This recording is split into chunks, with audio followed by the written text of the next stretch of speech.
My farm's gone. All of it. Burned to hell.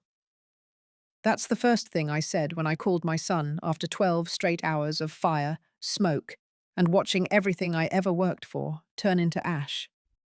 I didn't cry. I didn't scream.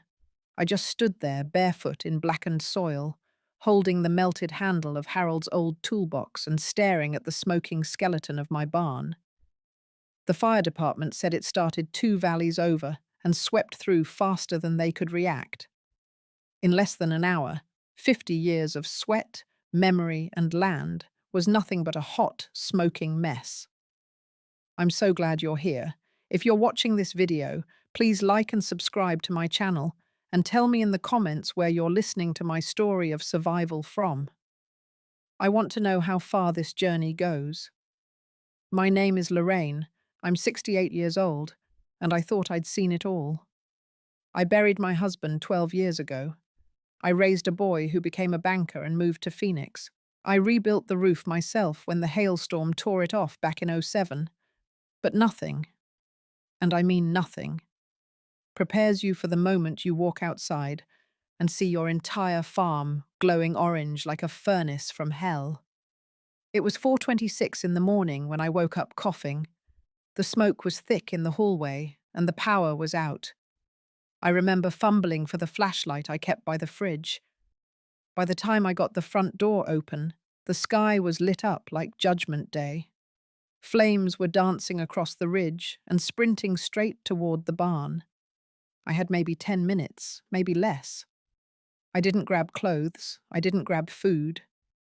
I grabbed one duffel bag, stuffed my marriage license, a photo of Harold in uniform, and the title deed for the farm inside. I didn't even have time for the insurance papers. I locked the door on instinct, even though I knew there wouldn't be a door to come back to. By the time I drove my truck down the dirt road, the back pasture was fully engulfed. The cows were screaming. I can still hear it. That sound. Pure panic. I couldn't save them. I couldn't save the hay. I couldn't save the wooden gate Harold built with his bare hands the summer we got married. By 7 a.m., it was gone. Everything. The farmhouse, the feed shed, the old windmill, even the swing Harold made for Elliot when he was 5. I sat on the hood of my truck, still in my nightgown, covered in soot, watching smoke rise over land that had been in my family since 1942. The fire chief came by around 9, said I was lucky to be alive. Lucky. That's what they call it when you escape with your life but nothing else. He gave me a bottle of water and a thin blanket and told me FEMA would come by in the next few days. But it'll take time, Mum. A lot of people need help right now. I thanked him, even though I wanted to scream. I didn't have time to wait around for some agency to hand me forms. I had nowhere to sleep, nowhere to cook, nowhere to cry. So I did the only thing I could think of. I called my son. I didn't expect him to answer on the first ring. He usually let me go to voicemail and texted back hours later. But this time, maybe he heard something in my voice. Maybe he remembered who raised him. Maybe he knew this wasn't just one of my check-in calls. This was different. "Mum," he answered, groggy. "Elliot, it's gone," I said. "What do you mean, gone?" "The fire. The farm's gone. I need somewhere to stay." A pause, just long enough for me to feel the bottom drop out. "Of course, Mom. Come here. We'll figure it out." I hung up and stared at the phone like I didn't believe what I'd heard. My son, my only family. He was going to help. After all the birthdays he missed, all the Christmases he cut short, all the times I said I was fine when I wasn't. Maybe, just maybe, he remembered I was still his mother. I refueled the truck at a gas station off the interstate, using the last of the cash in my purse. $42. The attendant gave me a free coffee after I told her what happened. She didn't ask questions. She just poured the cup, nodded, and said, "You take care now." I drove 8 hours straight, through the blackened hills, past the small towns I hadn't seen in years, toward Phoenix, toward Elliot's house in that polished suburb with its iron gates and palm trees that don't belong in the desert. I didn't let myself think. I didn't let myself feel. I just drove. When I pulled into his driveway, it was near sunset. The sky was turning gold behind the red-tiled roofs. I sat in my truck a long time before I got out. My legs felt heavy. My hands were still shaking. I had nothing but 3 bags and a heart full of soot. I walked up to his front door, ready to fall into his arms. But what happened next? I never saw coming. Elliot opened the door with that distracted look he always wore when I interrupted his routine. His hair was still damp from a shower. The house behind him smelled like some expensive candle. His eyes flicked down to the bags I was holding, then back to my face. He didn't hug me. He didn't step aside. "Mom," he said, "you made it." I nodded. My hands were stiff from gripping the steering wheel too long. My shirt stuck to my back with sweat. My legs felt like wood.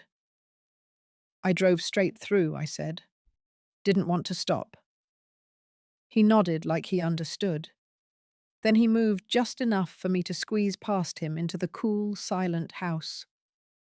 Everything looked exactly like I remembered from the last time I visited 2 years ago.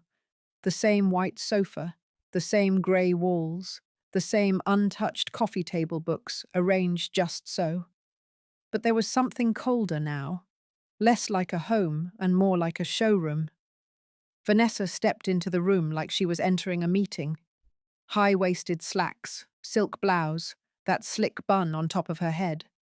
She smiled without teeth. "Lorraine, that fire was awful. Elliot told me everything. I'm so sorry." I set the bags down near the wall. My shoulder throbbed. "Thanks," I said. "It's been a long couple of days." She nodded and looked at Elliot. Something passed between them, something silent. The same kind of wordless exchange couples share when they're deciding what's okay to say out loud. "We thought we could sit down," Elliot said. "Figure out the best way to get you settled." "Settled?" I asked. "I thought I could stay here for a bit, just until I figure things out." "Of course," Vanessa said quickly. "Just until then." She sat on the arm of the sofa, legs crossed, hands resting on her knee like she was interviewing me. Elliot stayed standing, arms folded, not too close. "I filed the insurance claim," I said. "They're saying maybe 4 to 6 weeks before any payout. Could be longer." "Do you know how much they'll give you?" Elliot asked. "They said maybe 150, less after deductibles. That won't rebuild the house, but it's something." There was a pause. Vanessa tilted her head like she was evaluating the numbers. "We just want to make sure everyone's comfortable," she said. "This house is a little tight." I looked around. 3 bedrooms, 2 baths, an open-concept kitchen bigger than my old living room. "I won't be in the way," I said. "I'll keep to myself. I can cook, clean. I just need a place to sleep." Vanessa pressed her lips together. Elliot scratched the back of his neck. "We've got routines, Mum," he said. "Long hours. We both work from home sometimes." "So you're saying no," I said. "Not no," Vanessa said quickly. "Just maybe there's a better solution. There are lovely extended stay places nearby. We could help you get set up." I felt the words slam into me. My body didn't move, but something inside me cracked. "You want me in a motel?" I said.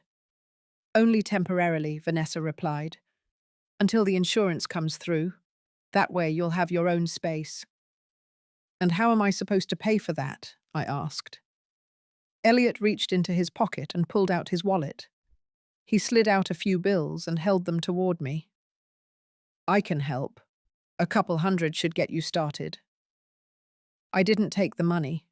I stared at his hand, the same hand I'd held when he had night terrors, the same hand I kissed before every soccer game. "A couple $100, I said. "Is that what I'm worth now?" "Mum, come on," he said. I turned to Vanessa. "What about you? You okay with this? Sending your boyfriend's mother to a hotel after she just lost everything?" Her eyes didn't flinch. Her tone stayed smooth. "It's not about comfort, Lorraine. It's about boundaries. We think it's healthier this way." I almost laughed. Healthier, like I was a disease they were managing. I didn't argue. I didn't beg. I picked up my bags and walked toward the door. "Wait," Elliot said. "Don't be like that." "Like what?" I asked. "Like a mother who expected her son to remember who raised him." He looked away. Vanessa stood up but didn't follow me. I stepped out into the night without looking back. In the driveway, I sat behind the wheel for a long time. The heat from the asphalt rose up through the floorboards. The last bit of daylight disappeared behind the houses. I could see their silhouettes through the front window, talking low, probably about how dramatic I was. I didn't cry. I didn't shake. I just sat there feeling the weight of 68 years pressing down on me. I had no home, no animals, no garden, no walls. The only thing I had left was the hollow ache of realizing your child sees you as an inconvenience. I started the truck and backed out slowly. I didn't know where I was going.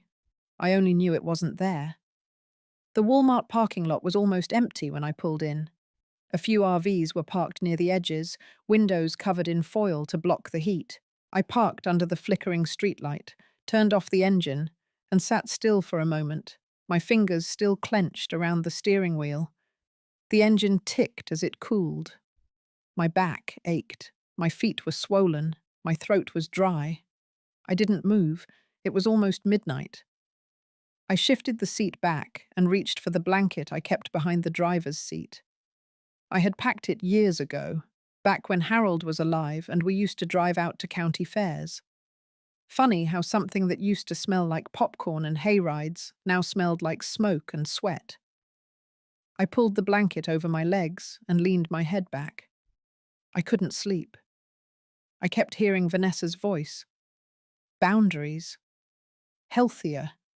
As if the sight of me in their living room was going to unbalance their whole life. I dozed off around 2 but kept waking up every hour, stiff and cold. At 5 a.m., the sun started to rise.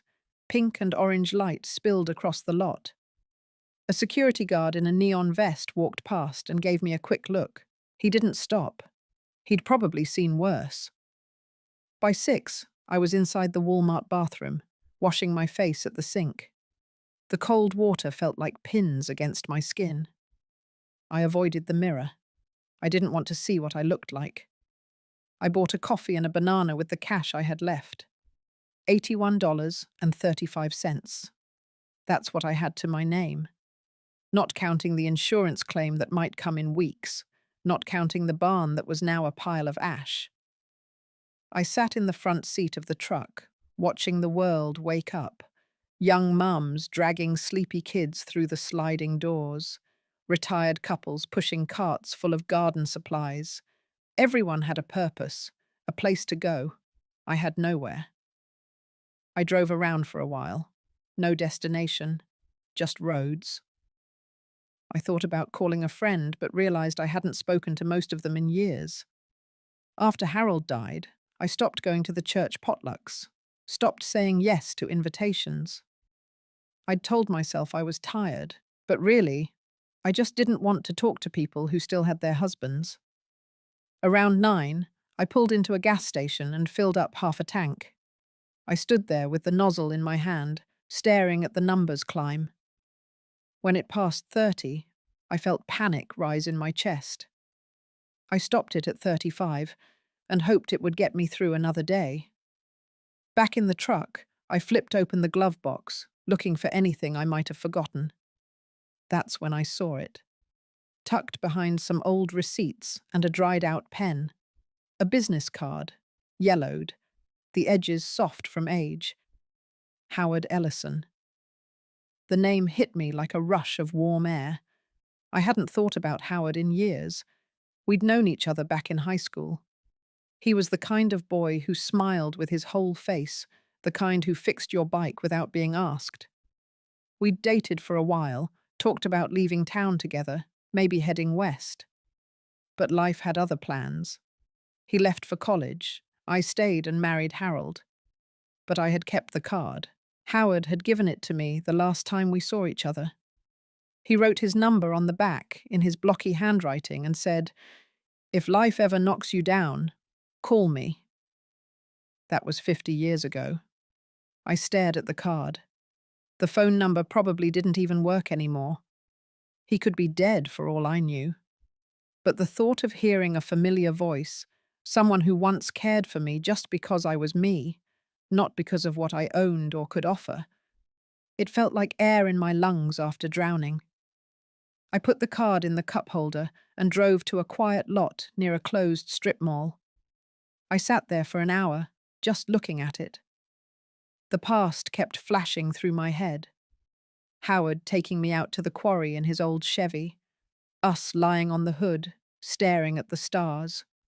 His hand in mine, his words soft in my ear. "You deserve more than this town can offer, Lorraine." I didn't call him. Not that day. I couldn't bring myself to do it yet. My pride hadn't cracked all the way through. Not yet. Instead, I drove back toward the other side of town and parked behind a closed garden center. I spent the afternoon napping in the heat, windows cracked just enough to breathe. By evening, I had $42 left.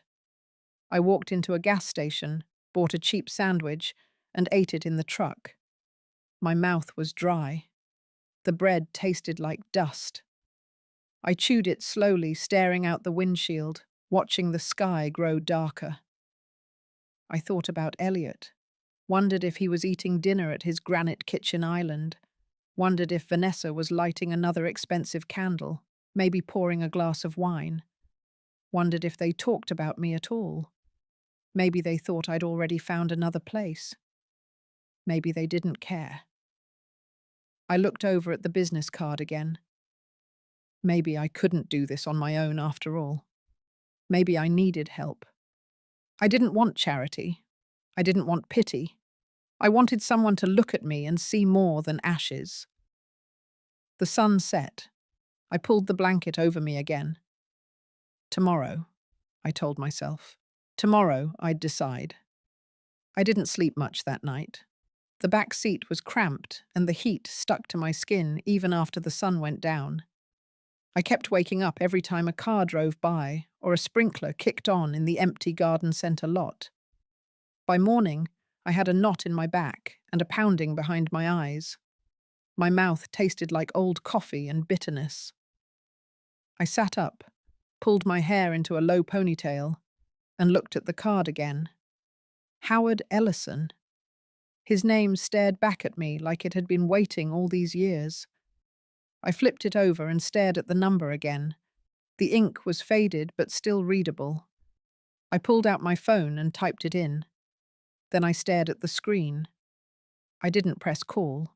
Instead, I tucked the card into my purse and started the truck. I needed to move. I needed to wash my face and get some food in me before I made any decisions. I drove to a gas station with a bathroom that didn't smell like bleach and regret. I cleaned up the best I could, changed shirts in the truck, then bought another coffee and a granola bar. That left me with $36. I sat there in the parking lot with the window cracked, staring at the steering wheel. I thought about Harold, about how we met at a summer barbecue, about how he brought me lemonade and couldn't stop looking at my hands. He said they looked like I could build a house with them. He wasn't far off. We built a life together, raised Elliot, paid off the land with blood and sweat and pride. Now Harold was gone. The land was gone. My son had turned his back, and I was here. 68 years old, sitting in a truck, unsure if I should press a button on a phone and ask for something I hadn't asked for in 5 decades. I pulled over to a quieter street and parked under the shade of an old oak. Then I took a deep breath and hit the green button. It rang once, twice. Morrison Development. This is James. His voice was deeper, slower, more polished. But I knew it right away. The years collapsed in a single second. I froze. James, I said. It's Lorraine. Lorraine Whitaker. Well, it used to be Lorraine Connors back then. Silence. I held my breath. Lorraine, he said finally. My God, he didn't sound annoyed. He didn't sound confused. He sounded like someone who just stumbled across something he thought he'd lost forever. I'm sorry to call out of the blue, I said. I don't even know if this number still worked. I didn't know who else to call. Where are you? He asked. The tone of his voice shifted. No more surprise, just quiet concern. I'm in Phoenix, kind of, in my truck. My farm burned down. Everything's gone. And Elliot, he couldn't have me stay. I hated how small my voice sounded. Give me the address, he said. I'm coming to get you. You don't have to do that, I said quickly. I just needed to hear a friendly voice. I didn't mean to. Lorraine, tell me where you are. I gave him the street name and the nearest intersection.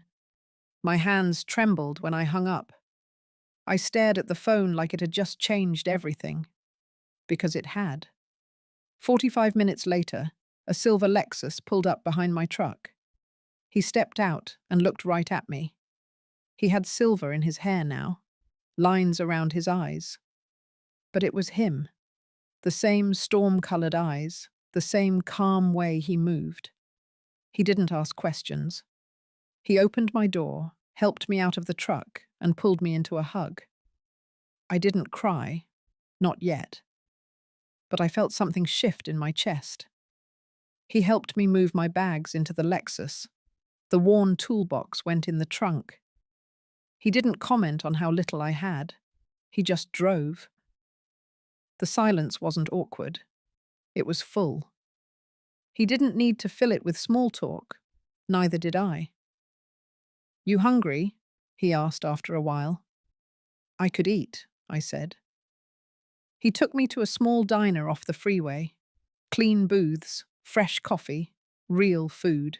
We didn't say much while we ate, but he looked at me like I wasn't broken, like I was still the girl he used to drive out to the quarry, like I still mattered. When we finished, he paid without a word and walked me back to the car. The air felt lighter. My shoulders dropped for the first time in days. Where are we going? I asked. Home, he said. I didn't argue. The drive out of town was quiet. As the city faded and the hills returned, I stared out the window and let the road carry me somewhere new. He had come for me. After all these years, he had come for me. And somehow, that was the first thing that made me feel like I wasn't just surviving. I was beginning again. The road curved through hills thick with pine, the kind that stayed green year-round. We'd been driving for a while, maybe 40 minutes, and I hadn't asked many questions. Howard seemed to know I needed quiet more than conversation. The Lexus moved like a whisper down the winding roads. The farther we got from the city, the easier it was to breathe. When we finally pulled off onto a gravel drive, I didn't know what to expect. I thought maybe he'd downsized into something modest, a clean little cabin or a retirement condo near a golf course. But when the trees cleared, I saw it. His house wasn't flashy, but it was something. Built low into the hillside, all stone and glass, like it had grown out of the mountain itself. A wide porch wrapped around the front, and the windows caught the afternoon light like polished copper. There was a garden blooming along the edge, not the neat kind with trimmed hedges, but the soft kind that let wildflowers grow tall. Howard parked near the side and turned off the engine.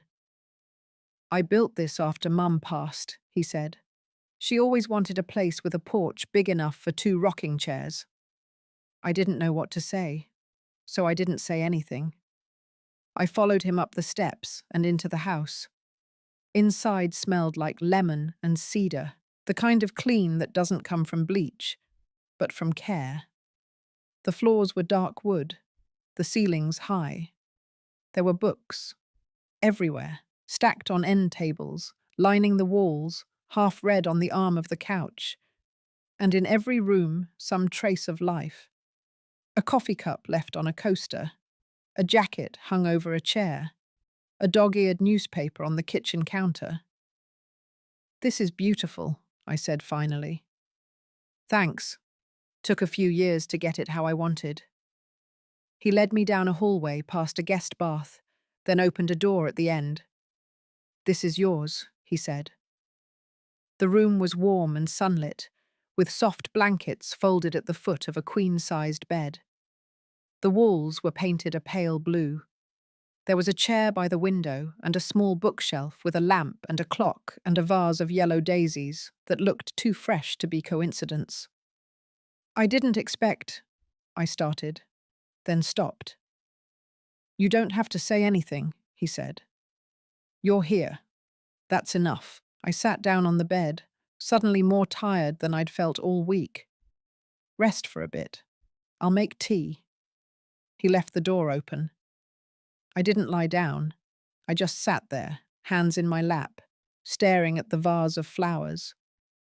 I didn't cry. I didn't smile either. I felt suspended, like I wasn't quite inside my own body yet. When I finally came back into the kitchen, the sun was lower and the tea was steeping.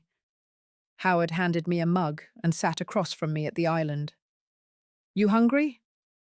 "A little." "Good. I made soup. Nothing fancy." He ladled out 2 bowls of vegetable soup, rich with thyme and garlic, and something warm that settled right into my bones. I hadn't had real food in days. It tasted like a beginning. "Do you want to talk about it?" he asked. I shook my head. Not yet. We ate in silence, spoons scraping against ceramic. After dinner, I helped him with dishes. It felt strange but natural. The rhythm of routine.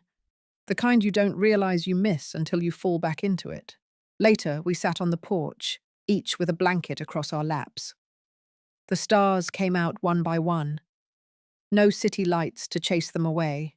Just quiet and crickets and wind through the trees. "I never married," Howard said suddenly. I looked over. "Came close once.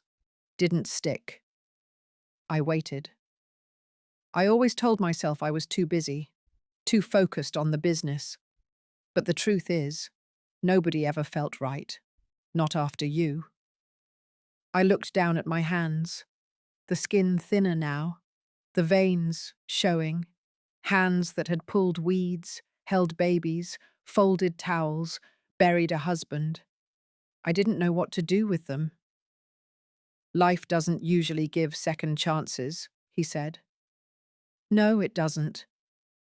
But sometimes it gives a moment, and if you're lucky, you don't waste it." I nodded. "I don't know what happens next," I said. "You don't have to." We stayed out there a while longer. Eventually, he went inside and left me with the stars. I pulled the blanket tighter and watched a bat flit across the moon. I didn't know where I was headed. But for the first time in a long time, I didn't feel lost. I felt seen. And that was more than I ever expected. The next morning, I woke up before the sun. The room was still and quiet, but not the kind of quiet that makes you feel alone. I lay there for a few minutes, listening to the sounds of a house that belonged to someone who kept it alive. Floorboards creaked with morning air. Birds started calling outside the window, and somewhere in the kitchen I could hear a kettle heating. I got up, stretched, and stepped into the hallway. I didn't knock. I didn't need to. The smell of coffee led me straight to the kitchen, and there he was. Howard. Barefoot, already dressed, flipping pancakes on a cast-iron skillet like it was a normal Tuesday. "You sleep all right?" he asked without turning around. "Better than I have in weeks," I said. He slid 2 pancakes onto a plate and handed it to me like he used to do in high school with cafeteria sandwiches. No ceremony. Just, "Here, this is yours." We ate in the breakfast nook, a little round table next to a big window that looked out over the garden. The sun broke through the trees, casting long beams across the hardwood. "After breakfast," he said, "I want to show you something." He didn't explain. He just helped clean up, handed me a pair of old rubber boots from the closet, and led me out the back door. We walked along a gravel path, past the shed and a row of raised beds bursting with tomatoes, squash, and something leafy I didn't recognize. At the edge of the yard, a trail cut through the trees. The scent of pine and soil was thick in the air. We walked in silence for 10 minutes until we reached a small clearing. There, tucked between 2 old oaks, was a greenhouse. Not a big one, but solid. Clear panels, cedar frame, wide double doors. He opened them and stepped inside. "I built this last fall," he said, "mostly to keep myself busy. I start things in here, move them out to the beds in spring. It's peaceful." The air inside was warm and humid. Rows of seedlings lined the tables, herbs, flowers, vegetables, everything labeled, organized, alive. "I thought maybe you'd like to work in here," he said. "If you want. You don't have to. But I figured someone like you, someone who knows how to grow things, might want space again." My throat tightened. I walked to one of the tables and touched the edge. It was smooth, sturdy, handmade. "You made all of this?" I asked. "Every screw." I looked at him and felt something shift again, something steady. "I'd like that," I said, and I meant it. We spent the next few hours going over what he'd planted, what still needed transplanting, what had failed and needed pulling. It was quiet work, gentle. My hands remembered the rhythm, even if my body moved slower than it used to. By noon, I was sweaty and dirt-smudged, and I hadn't felt more myself in weeks. That afternoon, we sat on the back porch drinking lemonade. Howard was reading a book. I was trimming dead leaves off a potted fern. The silence was good, easy, but it didn't last. Around 3, my phone rang.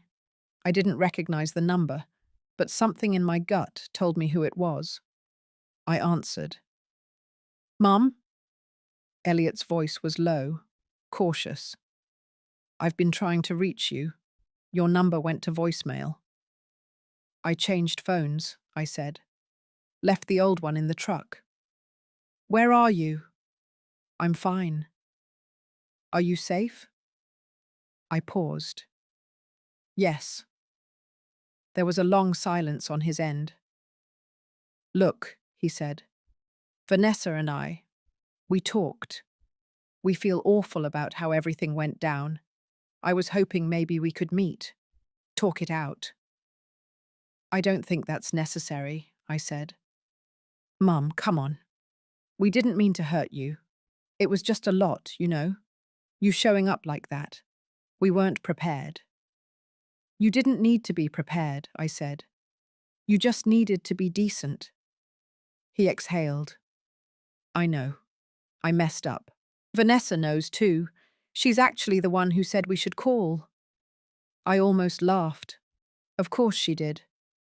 "We were thinking maybe dinner? You could come over, or we could meet somewhere." I looked at Howard, still reading quietly, feet crossed, glass sweating on the table beside him. I'm staying with someone, I said. Elliot paused. Who? A friend. Mum, you don't have friends in Phoenix. I didn't say I was in Phoenix. Another pause.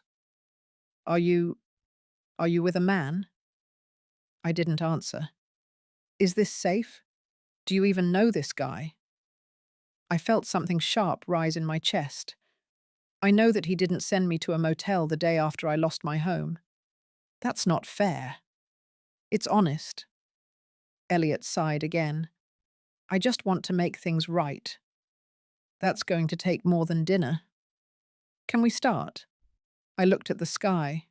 The sun still high. The garden below blooming. Maybe, but on my terms. He agreed. Then he hung up. I didn't tell Howard right away. I just sat there, watching the breeze move through the trees, and tried to understand how I felt. Not angry, not bitter, just awake. Something had shifted, not just outside, inside me, and I wasn't sure if I trusted it yet. But I knew one thing. I wasn't going back to who I was. 2 days after the phone call, Vanessa showed up. I was out in the greenhouse, thinning out tomato seedlings when Howard came down the path with his phone in hand. She's here, he said. I wiped my hands on a rag and looked at him. Elliot? No, her. He didn't have to say her name. I knew. I felt it in my stomach. I followed him back to the house slowly, wiping dirt from under my nails. The sun was sharp overhead. When we reached the porch, Vanessa was already standing there. Tight dress, too much perfume, eyes hidden behind dark sunglasses. Vanessa, I said. Lorraine, she said like she was greeting a client. I hope this isn't a bad time. I didn't answer. Howard stepped aside and nodded toward the door. I'll give you 2 a minute. She waited until he was out of earshot, then took off her sunglasses and held them in one hand like a prop. I just wanted to say I'm sorry. Things didn't go the way we hoped. It was a complicated situation. I stayed silent. She took a breath. Look, I know how it looked, and maybe we didn't handle things perfectly, but we didn't expect you to come like that, unannounced. With everything going on in our careers and the house and our schedule, we froze. Vanessa, I said quietly, you asked me to leave the night my life burned down. There's not a version of that that sounds reasonable. I know, I do, but we're trying to fix it. Are you? She blinked, then recovered quickly. Elliot's been reaching out. We want to reconnect, maybe rebuild some trust. I folded my arms. And why now? Her lips tightened for half a second. Then came the smile again. Because you matter to him, and to me, and people are talking. I raised an eyebrow. What people? His co-workers, my clients. It's a small world, Lorraine. People saw you with that man, the one who picked you up. The house, the car, the reputation. It's not a secret. I laughed, short and sharp. So this isn't about guilt. It's about optics. I didn't say that. You didn't have to. She stepped forward slightly, lowering her voice. Elliot's your son. He's trying. Don't shut him out because of a misunderstanding. It wasn't a misunderstanding. It was a decision. You both made it clear. Her eyes flicked past me toward the greenhouse, the porch, the tidy gravel drive. You've landed well, haven't you? I said nothing. She smiled wider. I hope this works out for you. I really do. She turned and walked down the steps, her heels crunching on the gravel. Her car, a new black sedan, gleamed at the end of the drive. She got in, backed out smoothly, and was gone. Howard stepped out onto the porch, coffee mug in hand. How'd it go? Like expected. He nodded. Want to go into town? Get lunch? Yes, I said. Please. We went to a quiet diner near the hardware store, sat in a booth by the window. The waitress brought us sweet tea and chicken salad sandwiches. You don't have to explain, he said after a while. I know. But if you ever want to, I looked at him. His patience sat heavy in the air, solid, kind. I'm not mad, I said. I'm tired of pretending I should be grateful for breadcrumbs. You shouldn't. I raised him. I wasn't perfect, but I was always there. Every school form, every scraped knee, every late-night fever. I gave him all the best parts of me. And when I had nothing left, they acted like I was a problem to manage. You're not a problem. Not here. I know. We finished lunch in comfortable silence. When we left the diner, I felt lighter, not healed, but less hollow. That night, Elliot called again. I let it go to voicemail. I didn't listen to the message. In the morning, I made biscuits. Howard came down the stairs in his robe, hair still damp from the shower. You're spoiling me, he said. I smiled. I like feeding people who don't resent it. He grinned and poured 2 mugs of coffee. After breakfast, we sat on the porch. The wind picked up slightly. The trees danced in the breeze. You think she'll come back? He asked. I think she'll try something. She's not used to being told no. He nodded. Let her try. She's not on your land anymore. That line settled in my chest like an anchor. Strong, steady. I wasn't on their land anymore either. I had my own now, not because of a deed or a title or a fence, but because someone finally looked at me and said, stay, and meant it. The next week passed quietly, almost peacefully, like the eye of a storm that hadn't reached us yet. I worked in the greenhouse most mornings, pulling weeds and transplanting starters into soil that smelled alive. My hands had found their purpose again. There was something healing about routine, about dirt under your nails and a day that ends with sore legs and a full breath. Howard kept busy too. He had meetings, calls, projects still running, even though he'd stepped back from most of the day-to-day. But he always made time. Breakfast together, coffee on the porch, evening walks through the back trail behind the house. Sometimes we didn't say much. We didn't have to. One evening, after dinner, we sat at the kitchen table going over seed catalogues. He slid one toward me. You ever try purple carrots? He asked. Not since I was a kid. Then we're planting some. I smiled. It was a small thing, but it mattered. Later that night, I found myself standing at the window, looking out over the yard. The moonlight spilled over the gravel path, the raised beds, the wide porch. Everything felt so different from where I'd come from. Not just the scenery, the silence, the safety. That's when I saw the car. It was parked just past the gate. Not moving, no headlights, just sitting there. I stepped onto the porch and narrowed my eyes. It was Elliot's car. I recognized the shape, the way he always angled it when he parked. The engine was still running. I walked down the path, slowly. I didn't rush. When I got close enough, the driver's window rolled down. Hi, Mom. He looked tired, pale, nervous. What are you doing here? I just wanted to see you, talk, in person. You could have called. I did. You didn't answer. I crossed my arms. I wasn't in the mood. He looked down at the steering wheel, then back at me. Can I come in? No. He looked surprised. Not even to sit and talk? Not tonight. He was quiet for a moment. Then he reached into the passenger seat and pulled out a manila folder. I brought something. I didn't move. He opened the folder and held it up. It's paperwork. Legal stuff.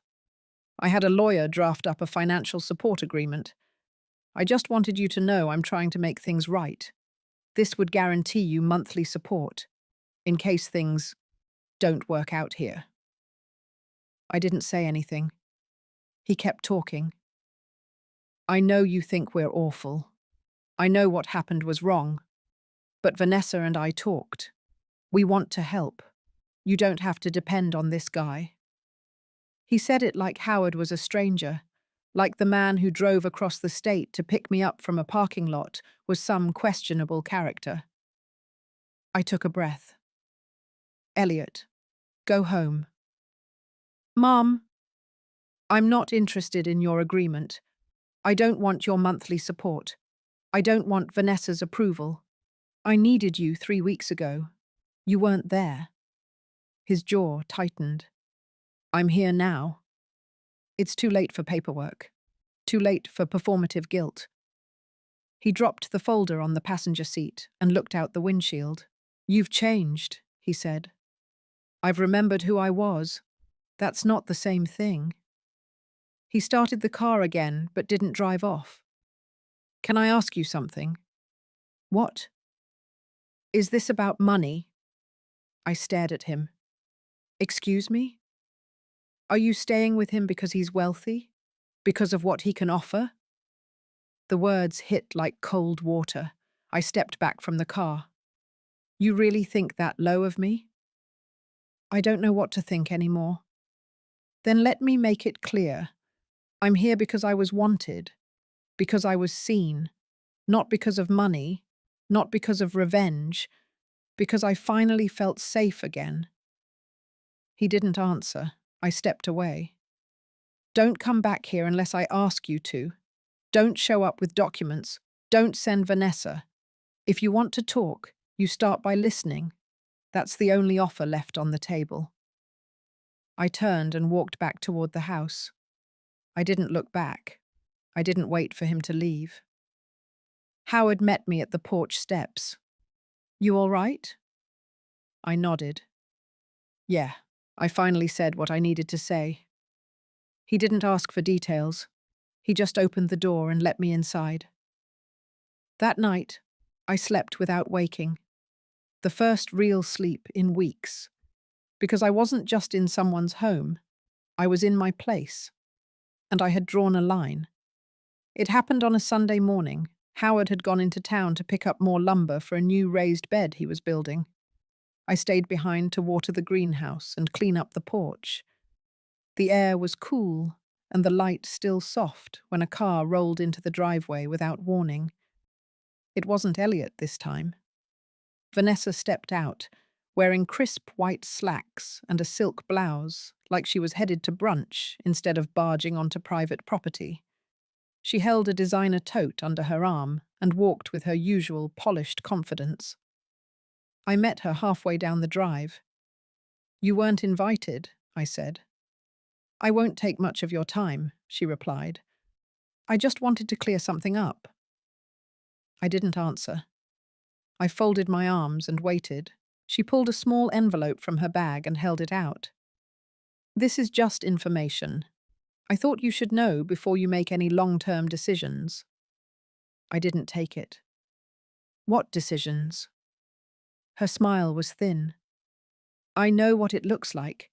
You living here, playing house with Howard. But it might interest you to know that he's not exactly as stable as he seems. I blinked. She continued. His company's been offloading assets for months. There's talk of a merger, quiet layoffs, lawsuits. I did some checking. So you ran a background check on the man who took me in after you pushed me out. I looked into him, for Elliot's sake, for yours. I don't need protection from Howard. She took a step closer. You're smart, Lorraine. You raised a son on a farm income and made it work. You know how fast a good season can become a bad one. All I'm saying is, be careful. He might be using you to look good while he restructures everything. Wealthy men do that. It's all optics. I stared at her. My blood didn't boil. It chilled. You came all the way out here to insult the one person who treated me like a human being. She held up the envelope again. Just read it. Do what you want with it. I didn't move. Put it on the table and leave, I said. She hesitated, then walked up the steps, placed the envelope on the porch table, and turned back. Don't say I didn't try, she muttered. Then she was gone. I didn't touch the envelope. Not right away. I waited until the sound of her car disappeared down the road. Then I sat, poured myself some cold tea, and opened it. Inside were printouts, articles, a few property listings, a spreadsheet with red highlights. It was clear she'd paid someone to dig this up. But nothing surprised me. I'd already heard Howard talk about scaling back. He told me the company was shifting focus, selling off commercial properties, pulling out of certain markets. He'd mentioned lawsuits. None of it was news. None of it changed anything. Still, something twisted in my chest. Not because I believed Vanessa, but because she thought I could be moved with that kind of threat. She still saw me as a problem, as a temporary situation to be managed, a widow clinging to an opportunity. I sat there a long time. Howard returned before noon, his truck loaded with cedar planks. I met him at the shed and helped unload. He noticed something in my face. What's wrong? She came. He didn't have to ask who. I told him everything. The envelope, the veiled threats, the spreadsheet. He listened without interrupting. When I finished, he nodded once. Well, that explains the call I got last week. What call? A real estate lawyer said he'd been contacted anonymously about a possible lien against one of my properties, claimed I'd misrepresented an asset during a deal. Completely bogus. But now it makes sense. Vanessa? She's fishing, trying to make trouble. Maybe she thinks if she shakes the foundation hard enough, I'll push you out myself. Are you worried? About her? No. I've dealt with worse. He set down the last plank and looked me straight in the eye. But if this is too much, if it makes you question anything— It doesn't, I said. He nodded again. Good. Then let's finish the damn bed. We worked in silence, but it wasn't heavy. It was focused, steady. And when we finished, I stood back and looked at it like it was a fortress. That night, I shredded the papers from the envelope and lit them in the fireplace. I watched the flames eat every last word. Then I went to bed, pulled the blanket over my shoulder, and slept with the peace that only comes after you've finally chosen a side. Mine. Howard got the letter 3 days later. It was hand-delivered by a courier in a grey suit with a clipboard and a forced smile. I watched through the front window as he signed for it, his face unreadable. He stood there a moment, envelope in hand, then came back inside and laid it flat on the kitchen table. It's from Elliot's lawyer, he said. I didn't speak. I waited. He opened it calmly, unfolding the papers one by one. His eyes moved slowly across the lines. When he reached the last page, he looked up. They're threatening legal action, claiming undue influence, saying I've manipulated you for personal gain and cut your son out of potential inheritance he might reasonably expect. I felt my stomach twist. They're saying you what? That I coerced you into this relationship, possibly to shield assets, and that it's not in your best interest to remain here. They're requesting mediation, a hearing if necessary. I blinked at him. And do they think I don't have a say in my own life anymore? Apparently they think you're vulnerable, that you can't make clear decisions. I sat down slowly at the table, my hands cold. Howard slid the letter over to me. Vanessa drafted this. The phrasing has her fingerprints all over it. I scanned the document. Phrases like undue enrichment and compromised mental state jumped off the page. They were treating me like some old woman who wandered into trouble, like I didn't know what I was doing. Howard poured me coffee, calm as ever. Do you want me to handle it? I shook my head. No, this one's mine. The next morning, I called Elliot. He answered on the second ring. Mom, you sent a lawyer to threaten the man who gave me a roof over my head. His tone shifted instantly. I didn't threaten anyone. We just want clarity. You disappeared. Now you're living with this guy, and we don't know what's going on. You know exactly what's going on.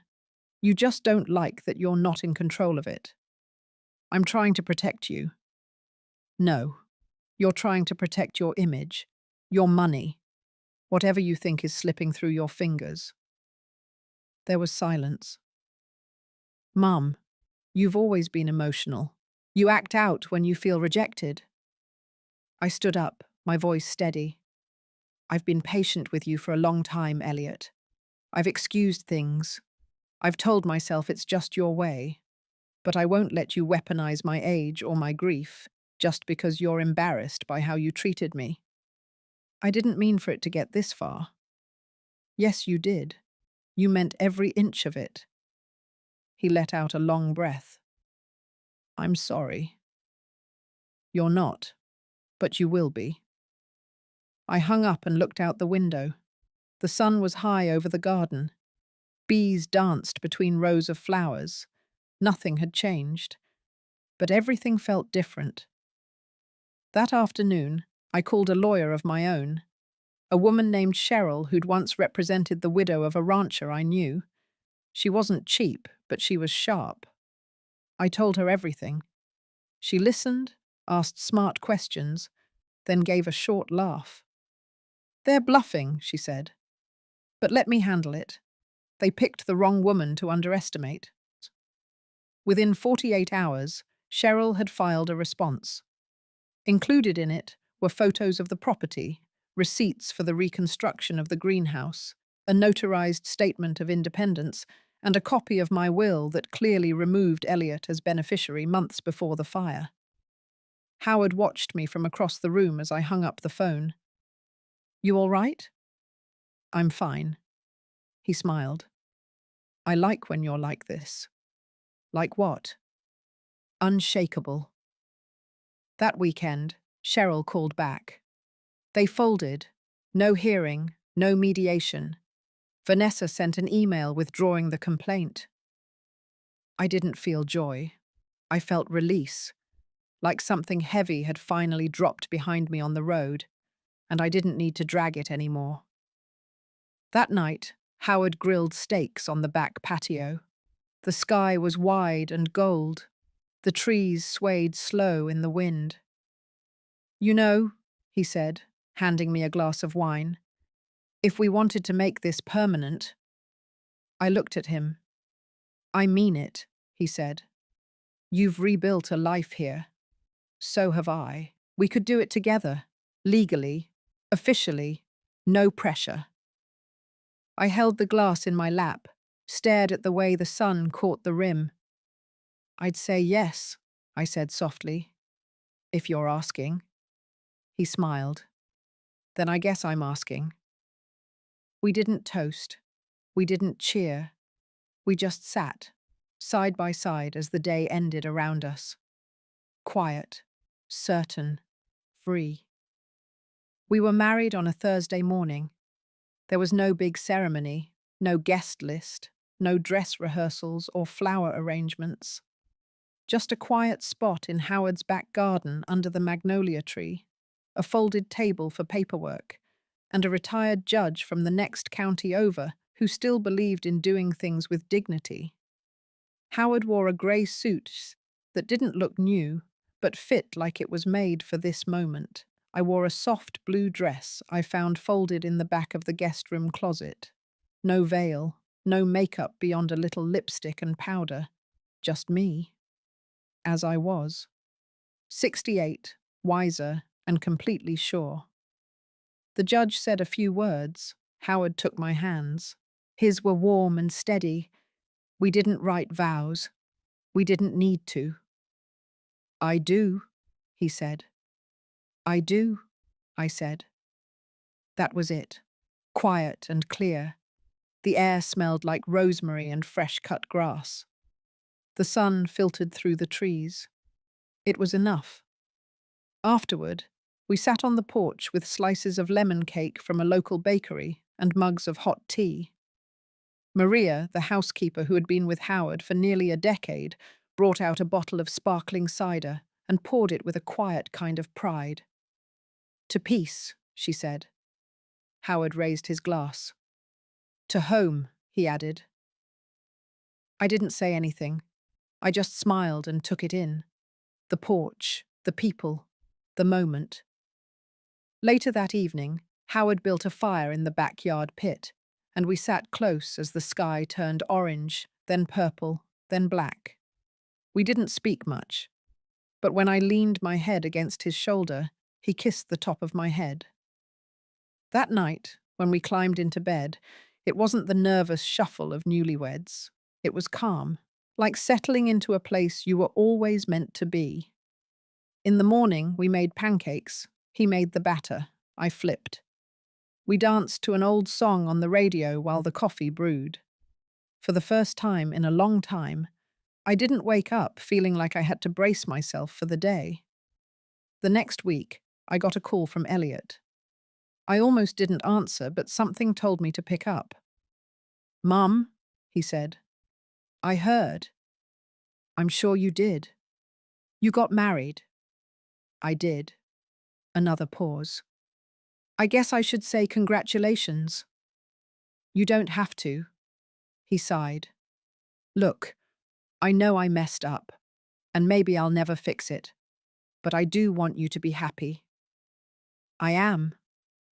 He sounded tired. I won't call again unless you want me to. Okay. I mean that. All right, Elliot. There was a long silence. Bye, Mum. Goodbye. I put the phone down. My hands didn't shake. My throat didn't close. I just felt done.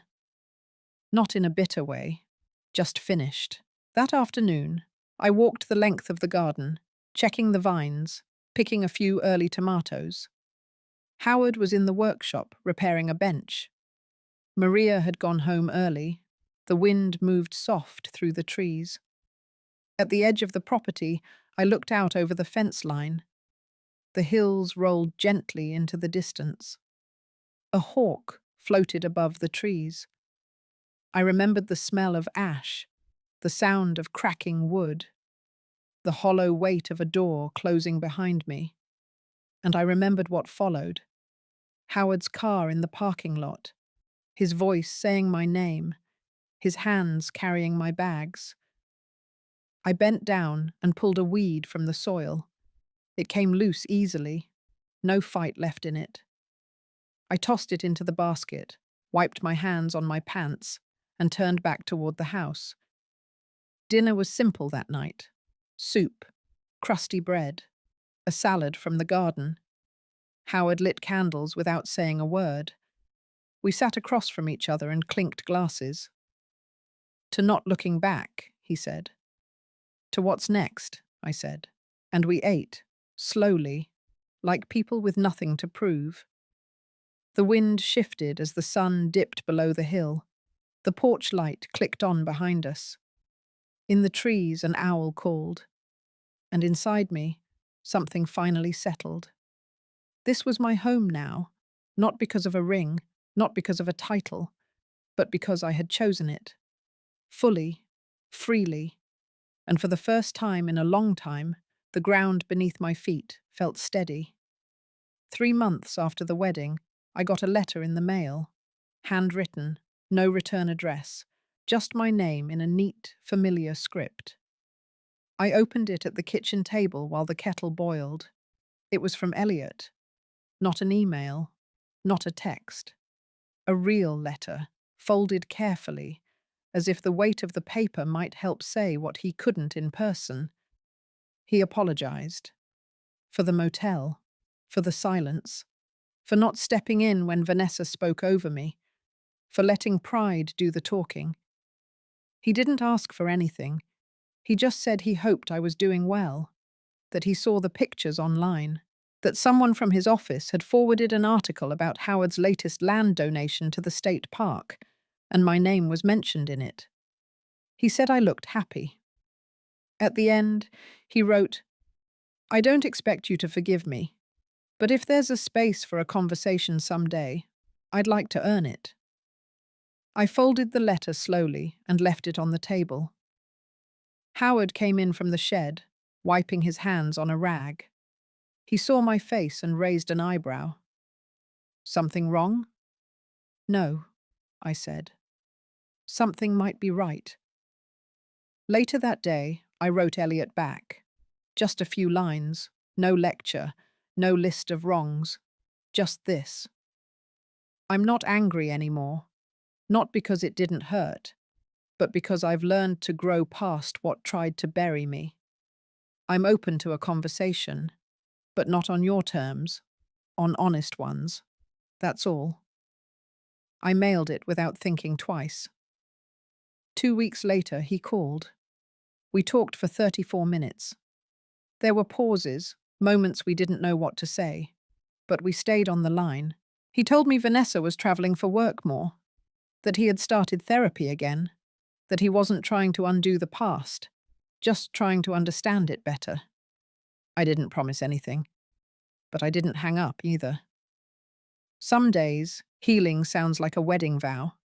Other days, it sounds like a slow phone call with someone you once thought you'd never speak to again. We made plans to meet. It wasn't immediate. I needed space. But eventually, we found a Saturday.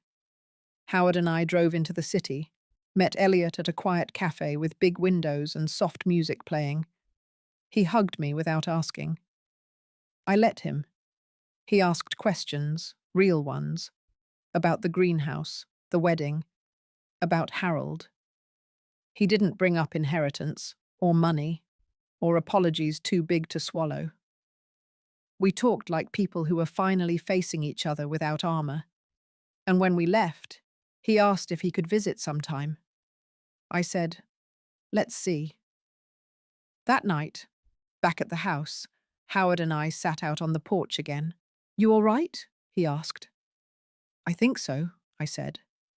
"You sure?" "I'm not sure of everything, but I'm not carrying it the same way anymore."